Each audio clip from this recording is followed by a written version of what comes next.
इंदौर में आज इल्वा higher secondary school का 38वां स्थापना दिवस समारोह उत्साहपूर्वक मनाया गया। मुख्य अतिथि उच्च शिक्षा मंत्री इंदर सिंह परमार रहे, जिन्होंने स्कूल का अवलोकन किया और छात्रों के बैंड के साथ स्वागत हुआ। दीप प्रज्वलन से कार्यक्रम की शुरुआत हुई, जिसमें कुलगुरु राकेश सिंह सिंघई, भाजपा नगर अध्यक्ष सुमित मिश्रा, चेयरमैन अजय नोगरिया और साथ ही अध्यक्ष जितेंद्र कटारिया सहित ट्रस्ट पदाधिकारी उपस्थित रहे। समारोह में संस्था की 38 वर्षों की यात्रा पर प्रकाश डालते हुए अध्यक्ष जितेंद्र कटारिया ने स्कूल की स्थापना की कहानी बताई। मंत्री इंदर सिंह परमार ने स्कूल में अटल टिंकरिंग AI और बिजनेस लैब स्थापित करने और कॉलेज में MBA और MCA कोर्स शुरू करने की घोषणा की। विद्यार्थियों ने रंगारंग प्रस्तुतियां दी। संचालन अपूर्वा ओझा और रजनी आर्या ने किया। अंत में ट्रस्ट चेयरमैन राजेश खंडेलवाल ने सभी अतिथियों का आभार व्यक्त किया। आज इंदौर लॉ एसोसिएशन द्वारा संगठित इल्वा पारिमार्थिक ट्रस्ट का द्वारा प्रारंभ किया गया स्कूल का आज 38वां स्थापना दिवस है।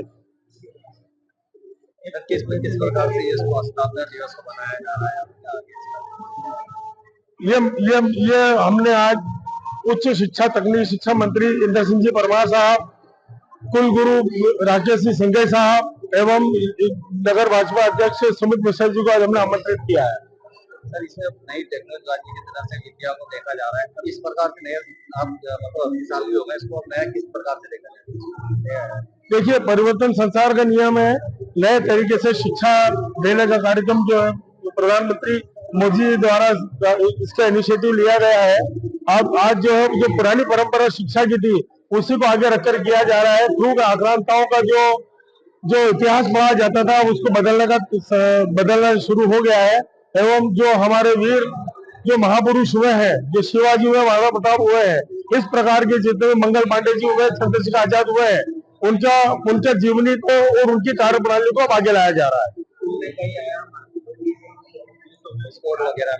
स्पोर्ट्स में जैसे मैंने अपनी स्पीच में कहा था, स्पोर्ट्स में भी स्कूल के कई बच्चों ने जो है देश लेवल पर उन्होंने आयाम स्थापित किए हैं। यहाँ के पढ़े हुए बच्चे कई IIT में गए हैं, कई विदेशों में गए हैं और विद्यालय का और शहर का नाम रोशन कर रहे हैं। देखिए, नई शिक्षा नीति पर देश में बहुत काम चल रहा है। मध्य प्रदेश भी अग्रणी राज्यों में है। नए पाठ्यक्रम सिलेबस बनना, चाहे स्कूल शिक्षा हो चाहे कॉलेज की शिक्षा हो, सब उस पर काम चल रहा है। और भारत के दर्शन को भी शिक्षा में सम्मिलित करने का एक बड़ा निर्णय शिक्षा नीति के माध्यम से हमने किया है और मध्य प्रदेश में तेज गति के साथ उस पर काम हो रहा है। शासन का चुनाव विचार के परिणाम है। NCERT की जो सिलेबस है उसमें कुछ बदलाव है, उसको लेकर देखिए, NCERT हायर सेकेंडरी स्कूल के बच्चों तक की किताबें हैं, उसमें जो बदलाव हुआ है वो हो रहा है और आगे भी होगा। वो भारत केंद्रित शिक्षा, अभी तक की जो शिक्षा थी वो भारत केंद्र में नहीं था, किसी विदेशी का उदाहरण देकर पढ़ा जाता था, लेकिन उससे अच्छा शौर्य और पराक्रम और ज्ञान वाला भारत के व्यक्ति को उपेक्षित किया गया था। इसलिए उनको भी इतिहास के पन्नों में जगह देना, सही परिप्रेक्ष्य में भारत के दृष्टिकोण से भारत का इतिहास से आना चाहिए। इस प्रकार के बदलाव शिक्षा नीति के माध्यम से हो रहे हैं। सत्तावादी न्यूज के लिए इंदौर से नितिन सोलंकी की रिपोर्ट।